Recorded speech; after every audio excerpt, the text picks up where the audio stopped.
مسلمانوں نے اپنی مصیبتوں کو دور کرنے کے لیے، اپنی حاجتوں کو پوری کرنے کے لیے دھاگوں تک کو اپنا نفع اور نقصان کا مالک سمجھ لیا ہے۔ بہت سارے لوگوں نے کڑوں کو بھی اپنا نفع اور نقصان کا مالک سمجھ لیا ہے، اور یہ سمجھ لیتے ہیں کہ یہی ہماری مصیبتوں کو دور کرنے والے ہیں۔ بہت سارے ایسے لوگ بھی ہیں جو چھوٹے چھوٹے بچوں کے جوتوں کو بھی نفع اور نقصان کا مالک سمجھ بیٹھے ہیں، اور جب بھی کوئی گاڑی خریدتے ہیں، کوئی گھر لیتے ہیں، تو گھر کے سامنے یا پھر گاڑی کے سامنے وہ جوتا لٹکا دیتے ہیں اور یہ سمجھتے ہیں کہ اس سے ہم نقصان سے بچ جائیں گے۔ بہت سارے ایسے لوگ بھی ہیں جو اپنے اپنے گھروں کے اندر اور اپنے اپنے دکانوں کے سامنے میں جیسے ہی شٹر اٹھاتے ہیں وہ اپنے اپنے پیروں اور فقیروں کے تصاویر کو لٹکا کے رکھتے ہیں، اس امید سے کہ یہ ہمارے نقصان کو دور کر دیں گے، یہ ہماری پریشانیوں کو دور کر دیں گے، یہ ہمارے اوپر سے آنے والی آفتوں اور مصیبتوں اور بلاؤں کو ٹال دیں گے۔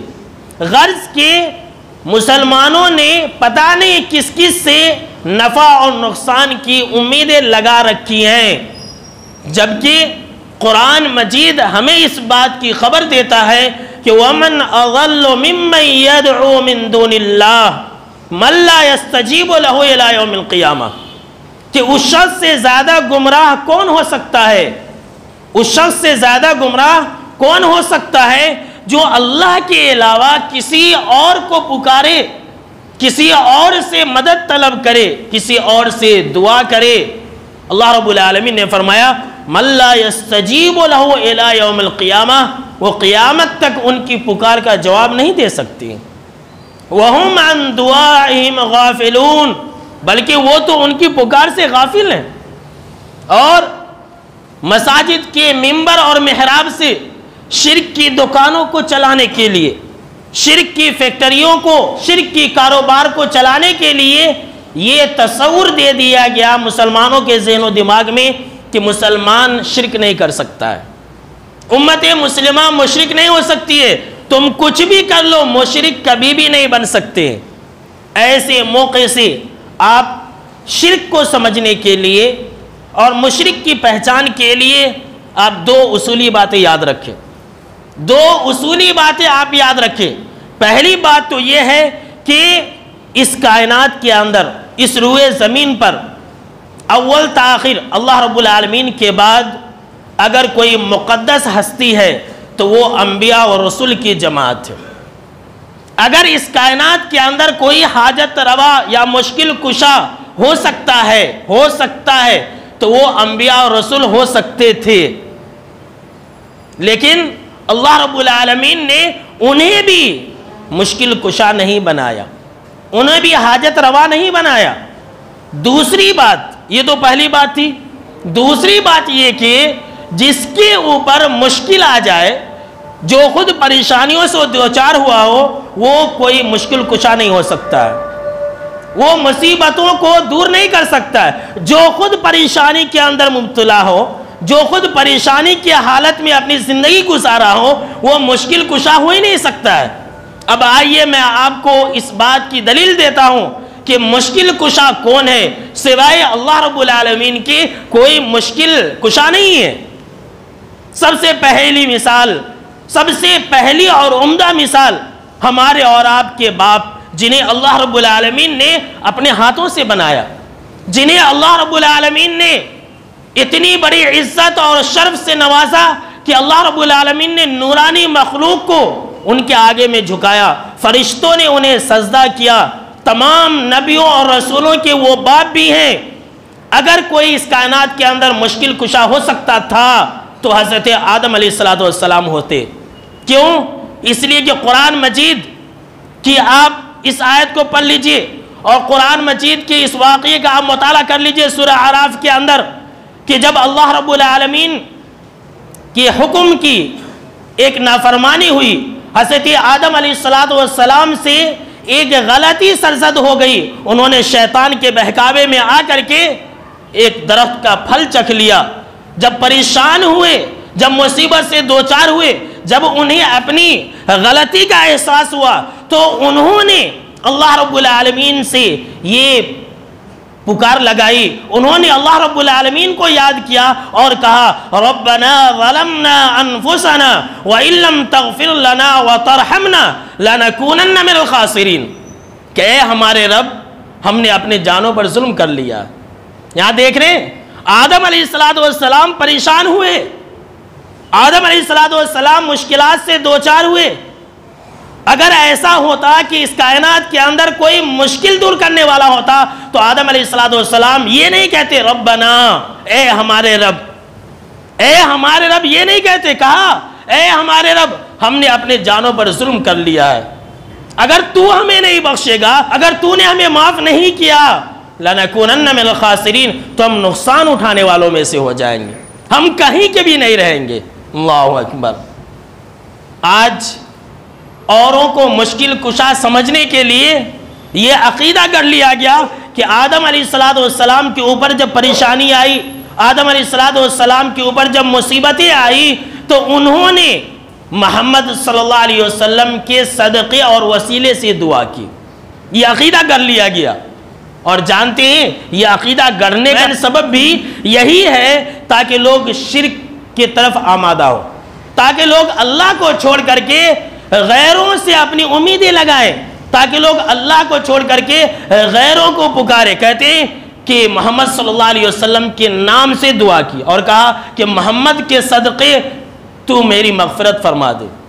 یاد رکھ لیجئے یہ جھوٹی بات ہے، یہ جھوٹی بات ہے، یہ من گھڑت باتیں ہیں، قرآن کے خلاف ہے۔ کبھی ایسا ہو سکتا ہے کہ اللہ رب العالمین سورہ اعراف کے اندر ایسا کہے، اللہ رب العالمین اپنے کلام کے اندر یہ کہے کہ حضرت آدم اور حوا نے اس طرح سے دعا کی، اور احادیث کے اندر ایسا ہو؟ کبھی اختلاف ہو سکتا ہے، اس لیے کہ دونوں تو من جانب اللہ ہے۔ آپ صلی اللہ علیہ وسلم اللہ کے خلاف فرما سکتے ہیں؟ اگر اتنی سی بات اگر لوگ سوچنے لگے تو میں سمجھتا ہوں کہ وہ اپنے عقیدوں کو صحیح کر سکتے ہیں۔ وہ بالکل جھوٹی بات ہے، گڑی ہوئی بات ہے، ایسی کوئی بات کتاب و سنت کے اندر موجود نہیں ہے۔ وہ من گھڑت روایتیں ہیں جو لوگوں کو شرک کی طرف آمادہ کرنے کے لیے گڑھا گیا ہے۔ یاد رکھ لیجئے میرے دوستوں، آپ پورے کی پورے قرآن مجید بسم اللہ کی با سے لے کر کے والناس کی سین تک پڑھ جائیے۔ اللہ رب العالمین نے جتنے بھی انبیاء اور رسول کا ذکر فرمایا ہے، تمام انبیاء اور رسول کی حالتوں کے اندر خاص طور سے اس بات کا ذکر کیا ہے کہ تمام انبیاء اور رسول کسی نہ کسی پریشانی سے دوچار تھے۔ کسی بھی نبی اور رسول کا نام بلا وجہ میں نہیں آیا ہے، جتنے بھی انبیاء اور رسول ہیں سب کی پریشانیوں کا ذکر ہے، اور اس پریشانیوں کے اندر اللہ رب العالمین نے ہمیں یہی پیغام دیا ہے کہ اتنے بڑے بڑے مقدس ہستیوں کے اوپر جب کبھی بھی پریشانی آئی، جب کبھی بھی مصیبتیں آئی، تو انہوں نے صرف یہی کہا یا اللہ المدد، انہوں نے صرف یہی کہا اے ہمارے رب ہماری مصیبتوں کو دور کر دے۔ آج لوگوں کو فخر ہے کہ ہمارا تعلق، ہمارا سلسلہ نسب فلاں فلاں خاندان سے ملتا ہے، ہمارا سلسلہ نسب فلاں فلاں پیروں اور فقیروں سے ملتا ہے۔ یہ لوگوں کو گمراہ کرنے والی باتیں ہیں، اللہ کے پاس یہ چیزیں نہیں چلتی ہیں۔ کس کا کس سے تعلق ہے یہ اللہ رب العالمین کے پاس نہیں چلتی ہے۔ آپ دیکھ رہے ہیں جلیل القدر پیغمبر کی بیویاں ہلاک و برباد ہو گئی، اور قرآن مجید کی یہ بات ہے کوئی انسان جھٹلا نہیں سکتا ہے۔ نوح علیہ السلام کی بیوی، بھائی شوہر بیوی کا کیسا تعلق ہوتا ہے؟ حضرت نوح علیہ السلام کے اوپر ایمان نہ لائی جس کی وجہ سے ہلاک و برباد ہوئی۔ لوط علیہ السلام کی بیوی نبی ہیں لیکن ان کی بیوی ایمان نہ لائی، ہلاک و برباد ہوئی۔ اور ادھر دوسری طرف اللہ رب العالمین نے اور ایک مثال بیان فرمائی ہے۔ فرعون تھا دنیا کا سب سے بڑا ظالم اور جابر انسان جس نے خدا کا دعویٰ کیا تھا، اس کی بیوی آسیہ علیہ السلام کو نہیں جانتا ہے، جنت کے اندر گئی، اللہ نے جنت کو ان کے سامنے میں لا کر کے رکھ دیا تھا۔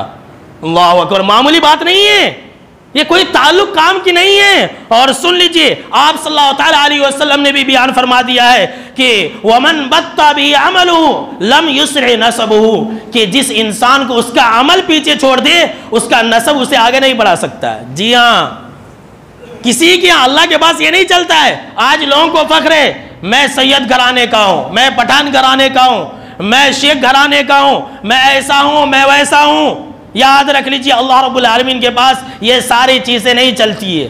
وہ مسلمانوں نے دل کی تسلی کے لیے ایسا بنا لیا ہے. حضرت علی رضی اللہ تعالیٰ عنہ کا ایک شعر مجھے یاد آ رہا ہے, ذرا غور کیجئے گا. علی رضی اللہ تعالیٰ عنہ نے کہا کہ لوگوں سنو, اللہ کی قسم ایک انسان کی عزت اور بزرگی, شرف اور بلندی دین کی وجہ سے ہے. ذرا غور کیجئے گا. کہا کہ انسان کی عزت اور بزرگی دین کی وجہ سے ہے. اور کہا حضرت علی رضی اللہ تعالیٰ عنہ نے کہ سن لو, فَلَا تَتْرُكِ التَّقْوَى اتِّكَالًا عَلَى النَّسْبِ, تقوی کو کبھی مت چھوڑنا نسب پر بھروسہ کر کے. تقوی کو, اللہ رب العالمین کے ڈر اور خوف کو اور ایمان کو کبھی مت چھوڑنا, دین کو کبھی مت چھوڑنا, تقوی پر بھروسہ کر کے. کہا علی رضی اللہ تعالیٰ عنہ نے اس لیے کہ اسی دین نے فارس کے ایک شخص سلمان رضی اللہ تعالیٰ عنہ کو عزت اور بلندی عطا کی. فارس کہاں ہے؟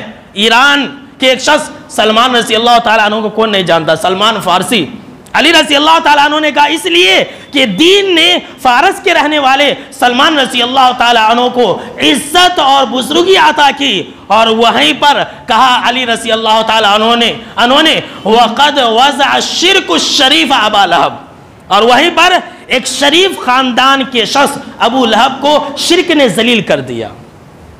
کتنی بڑی سچائی ہے. فارس کے رہنے والے تھے, وہاں سارے کے سارے لوگ کافر اور مشرک تھے. کون سا خاندان ہے, کیا قبیلہ ہے, اللہ کے پاس یہ مطلوب نہیں ہے. سلمان رضی اللہ تعالیٰ عنہ آ گئے, دنیا کے سب سے بڑے ولی بن گئے. اور ابو لہب قریش خاندان کا تھا, کعبہ کے متولی تھے. یہ لوگوں کو حج کے دوران پانی پلایا کرتے تھے, بے شمار بے تحاشا خرچے کیا کرتے تھے, کعبہ کے رکھوالے تھے, ہر چیز ان کے انڈر میں تھا. اتنے بڑے خاندان کا, نبی صلی اللہ علیہ وسلم کے خاندان کا یہ شخص, لیکن شرک نے اسے ذلیل اور رسوا کر دیا. تو یاد رکھ لیجئے اللہ رب العالمین کے پاس ایسا نہیں چلتا ہے. اور کسی بھی شخص کے پاس اتنی طاقت نہیں ہے اس دنیا کے اندر کہ کسی کی مشکل کو دور کر سکے. ابھی آپ نے لوط علیہ السلام کا نام سنا, آئے ہائے میں کیا بتلاؤں, کیسے موقع سے مجھے یہ واقعہ اور ان کا یہ جملہ مجھے یاد آیا کہ اگر آپ سن لیں تو اگر آپ کے دل میں ایمان ہے تو آپ کی روح کانپ جائے گی. اٹھا لیجئے سورہ ہود, اس کے اندر اللہ رب العالمین نے لوط علیہ السلام کا واقعہ ذکر فرمایا ہے. لوط علیہ السلام کا واقعہ ذکر کرنے کے بعد اس کے اندر یہ بات مذکور ہے کہ جب فرشتے انسانی شکل میں, خوبصورت انسانی شکل میں ان کے پاس آئے, پورے کے پورے گاؤں والے بستی والے دوڑے آئے اور کہا کہ اے لوط, یہ 2 بچے, یہ 2 نوجوان ہیں, ہمیں بدکاری کرنے کے لیے دو, ہم ان سے بدکاری کرنا چاہتے ہیں. لوط علیہ السلام نے انہیں سمجھایا بجھایا, ارے ہماری قوم کی بیٹیاں ہیں, تم ان سے نکاح کر لو. وہ لوگ زور اور زبردستی پر اتر آئے. لوط علیہ السلام نے ایک جملہ کہا تھا, یاد رکھنا میرے دوستوں. لوط علیہ السلام نے کہا لو ان لی بکم قوتا او آوی الی رکن شدید. اللہ اکبر. کہا کہ کاش آج مجھ میں اتنی طاقت ہوتی کہ تجھ سے لڑ سکتا. اللہ اکبر. اگر ان کے پاس اتنی طاقت ہوتی کہ کسی کی مشکل کو دور کر سکتے, اگر ان کے پاس اتنی طاقت ہوتی کسی کی حاجت کو پوری کر سکتے, تو کیا وہ اپنی مدد نہیں کر سکتے تھے؟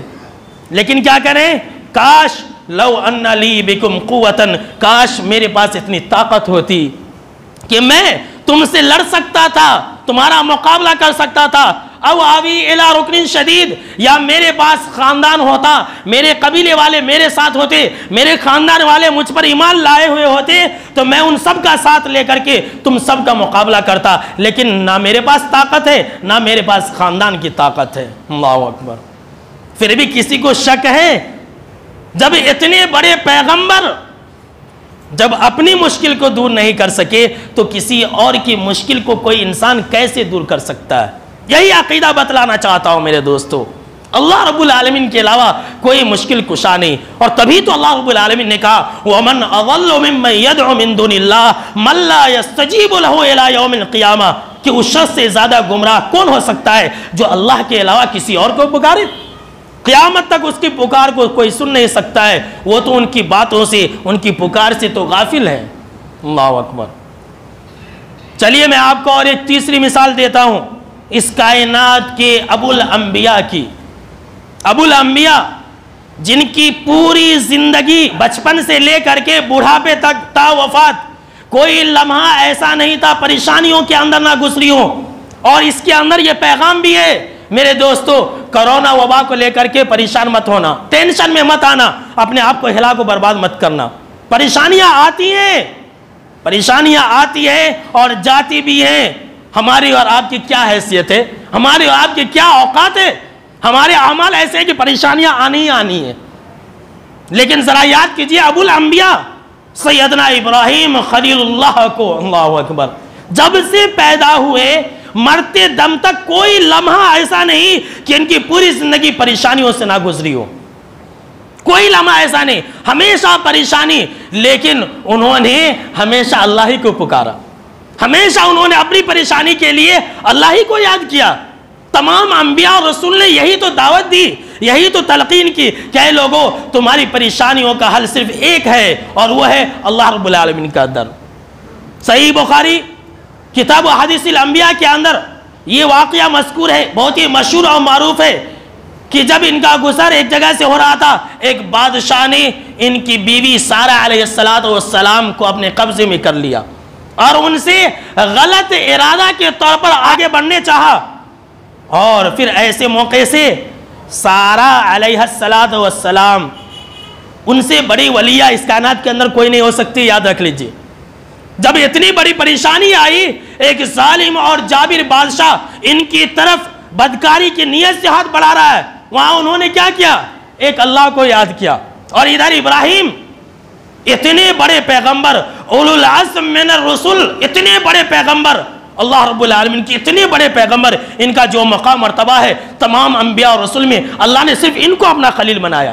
ادھر ان کی بیوی، ادھر اللہ رب العالمین سے پکار لگا رہی ہے، اللہ رب العالمین کو یاد کر رہی ہے، اور ادھر اپنے خیمے کے اندر نماز پڑھتے ہوئے اللہ کو یاد کر رہے ہیں، نماز پڑھتے ہوئے اللہ سے دعائیں کر رہے ہیں کہ اے اللہ تو میری آج لاج بچا لے، اے اللہ تو میری آج عزت کی حفاظت کر لے۔ اللہ اکبر۔ کیا اگر ان کے پاس طاقت اور قوت ہوتی اپنی مشکل دور کرنے کی تو کیا وہ اپنی مشکل نہیں دور کر سکتے تھے؟ بھلا انہیں اللہ کو یاد کرنے کی کیا ضرورت تھی؟ مسلمانوں، آج میں یہی پیغام دینا چاہتا ہوں کہ ہماری مشکلوں کو دور کرنے والا صرف ایک اللہ ہے۔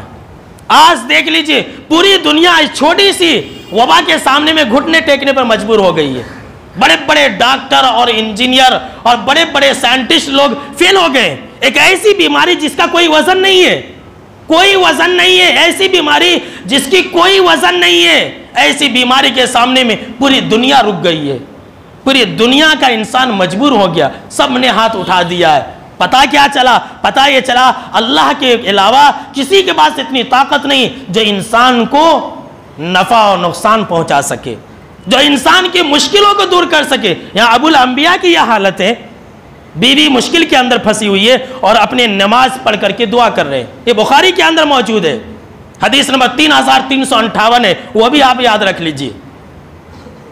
جب ان کی بیوی دوبارہ آتی ہے تو دیکھتے ہیں کہ میرے شوہر نماز کے اندر مشغول ہے۔ اللہ اکبر۔ اتنا ہی نہیں، حضرت ابراہیم خلیل اللہ کے اوپر ایک ایسا وقت بھی آیا تھا، ایک ایسا ٹائم بھی آیا تھا جب وہ خود بہت بڑی پریشانی کے اندر مبتلا ہو گئے تھے، بہت بڑی پریشانی کے اندر۔ لوگوں نے انہیں آگ کے اندر ڈال دیا تھا۔ جی ہاں بھائی، اس سے بڑی پریشانی کوئی ہو سکتی ہے؟ اگر ان کے پاس کوئی طاقت ہوتی تو کیا وہ اپنے آپ کو بچا نہیں سکتے تھے؟ کہیں چھپ جاتے تھے، لوگوں کو نظر ہی نہیں آتا تھا۔ لیکن قرآن مجید ہمیں یہ پیغام دیتا ہے، اللہ رب العالمین ہمیں یہ پیغام اور یہ سکھانا چاہتا ہے کہ دیکھو ابراہیم علیہ السلام کے اوپر، خود ان کے اوپر پریشانی آئی، آگ کے اندر ان کو ڈال دیا گیا، فرشتے بھی حاضر تھے مدد کرنے کے لیے، بس آپ کہیں ہم آپ کی مدد کرنے کے لیے تیار ہیں۔ لیکن ابراہیم خلیل اللہ نے کہا اے فرشتوں مجھے تمہاری مدد کی ضرورت نہیں، حسبی اللہ حسبنا اللہ ونعم الوکیل۔ اللہ اکبر۔ کہا ابراہیم خلیل اللہ نے کہ اے فرشتوں اللہ ہی میرے لیے کافی ہے۔ مسلمانوں سن لو، کبھی بھی پریشانی آ جائے، کبھی بھی مصیبتیں آ جائے، یہی نعرہ لگاؤ، حسبی اللہ، میرے لیے اللہ کافی ہے۔ آپ کا ایمان بڑھ جائے گا، مصیبتیں ہلکی نظر آئیں گی۔ اگر آپ نے یہ نعرہ نہیں لگایا، اگر اللہ کے نعرے کو چھوڑ کر کے کئی اور نعرے کو انتخاب کیا تو پریشانیاں دور نہیں ہوں گی، پریشانیاں اور آ جائیں گی۔ جی ہاں، کہا حسبنا اللہ، اللہ میرے لیے کافی ہے۔ اور سن لیجئے، قرآن مجید یہ پیغام دے رہا ہے، قرآن مجید یہ گواہی دے رہا ہے کہ اللہ رب العالمین نے آگ کو بجھانے کے لیے ہواؤں کو نہیں بھیجا، اللہ رب العالمین نے آگ کو بجھانے کے لیے بارشوں کا نزول نہیں کیا، آگ کو بجھانے کے لیے اللہ رب العالمین نے طوفان کو نہیں بھیجا، آگ کو بجھانے کے لیے اللہ رب العالمین نے سیلاب کو نہیں بھیجا، بلکہ اللہ رب العالمین نے یہی آگ کو حکم دیا، یا نار کونی بردا وسلاما علی ابراہیم، کہ آگ تیری جو فطرت ہے، تیری جو خاصیت ہے، آج چھین لی جا رہی ہے تجھ سے، تو ابراہیم کو نہیں جلا سکتی ہے۔ اللہ اکبر۔ کہا اے آگ تو ٹھنڈی اور سلامتی والی ہو جا۔ کس وجہ سے؟ کون سا نعرہ لگانے کی وجہ سے؟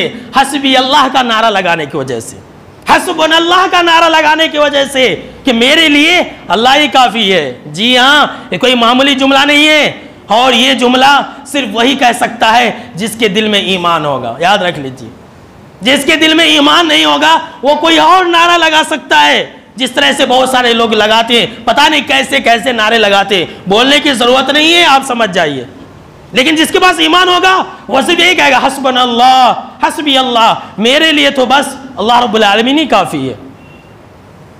میں آپ کو اور اس سے بڑی اور دوسری مثال دینا چاہتا ہوں، ایسی مثال دینا چاہتا ہوں جو آج ہمارے اوپر فٹ بھی آ سکتی ہے۔ آج ہم بیماریوں سے لڑ رہے ہیں، آج ہم بیماریوں سے لڑ رہے ہیں، ہماری بیماری کو اللہ رب العالمین کے علاوہ کوئی نہیں دور کر سکتا، یاد رکھ لیجیے، کوئی نہیں دور کر سکتا ہے۔ اسی طرح سے اللہ رب العالمین کے ایک اور بڑے پیغمبر، جلیل القدر پیغمبر، جب ان کے اوپر پریشانی آئی، جب ان کے اوپر مصیبتیں آئی، تو انہوں نے وَنَادَى رَبَّهُ انی مسنی الضر۔ اللہ اکبر۔ یہ کس کا واقعہ جانتے ہیں؟ سیدنا ایوب علیہ السلام کا۔ ایوب علیہ السلام تکلیف کے اندر مبتلا ہو گئے، بیماری کے اندر مبتلا ہو گئے۔ آج لوگوں کو بیماری آ جائے تو کیا کرتے ہیں؟ پتہ نہیں کون کون سے خرافات کرتے ہیں، کوئی دھاگا پہن لیتا ہے، کوئی تعویذ لٹکا لیتا ہے، کوئی کیا کرتا ہے، کوئی کیا کرتا ہے، ہر طرح کے لوگ ہیں، اپنا اپنا طریقہ اپناتے ہیں۔ یہاں ایوب علیہ السلام نے ہمیں یہ سکھلایا کہ لوگوں، اگر تمہارے اوپر کوئی بیماری آ جائے، اگر تمہارے اوپر کوئی مصیبت آ جائے، اگر تمہارے اوپر لا علاج بیماری، جی سن لیجئے، ایوب علیہ السلام بھی لا علاج بیماری کے اندر مبتلا تھے، کوئی حکیم ان کو ٹھیک نہیں کر پا رہا تھا۔ اللہ رب العالمین نے کیا ایک خوب نقشہ کھینچا ہے، وَأَيُّوبَ إِذْ نَادَى رَبَّهُ أَنِّي مَسَّنِيَ الضُّرُّ، کہ ایوب نے پکار لگائی کہ یا اللہ المدد۔ اللہ اکبر۔ یہی تو ہے نعرہ، توحید والوں کا یہی نعرہ ہے، مسلمانوں کا، مومنوں کا یہی نعرہ ہے۔ کہا ایوب علیہ السلام نے کہ اے میرے رب، انی مسنی الضر وانت ارحم الراحمین، مجھے تکلیف پہنچی ہے، میں بیمار ہوں، میں ٹھیک نہیں ہو پا رہا ہوں، اور تجھ سے بڑا کوئی رحم کرنے والا نہیں ہے، تجھ سے بڑا کوئی رحم کرنے والا نہیں ہے۔ سورہ الانبیاء کے اندر یہ آیتیں موجود ہے، اللہ رب العالمین نے فرمایا ہم نے ان کے اوپر سے جو پریشانیاں تھی، جو مصیبتیں تھی، ان تمام مصیبتوں کو ہٹا لیا، اور اللہ رب العالمین نے انہیں نجات دے دی۔ بھلا یہ بتلائیے کہ ایوب علیہ السلام نے کون سا جملہ استعمال کیا تھا، کون سا جملہ انہوں نے اپنی زبان کے اوپر جاری کیا تھا؟ یہی تو کو اللہ رب العالمین کے علاوہ میری کوئی مدد نہیں کر سکتا ہے، اللہ رب العالمین کے علاوہ میری کوئی پریشانی کو دور نہیں کر سکتا ہے۔ میرے دوستو، آج کے خطبہ جمعہ کا جو خلاصہ بحث ہے وہ یہی ہے کہ اللہ رب العالمین کے علاوہ اس کائنات کے اندر کوئی ایسی ہستی نہیں، کوئی ایسی ذات نہیں جو کسی کی مشکل کو دور کر سکے۔ تمام انبیاء اور رسول نے شروع سے لے کر کے آخر تک یہی پیغام دیا اور یہی امت کو سکھلایا کہ سنو، مشکل کے وقت میں صرف اللہ کو پکارو۔ اللہ رب العالمین سے دعا ہے کہ اللہ رب العالمین ہم کو اور آپ کو ہمیشہ مرتے دم تک اسی توحید کے اوپر اللہ قائم و دائم رکھے، آمین۔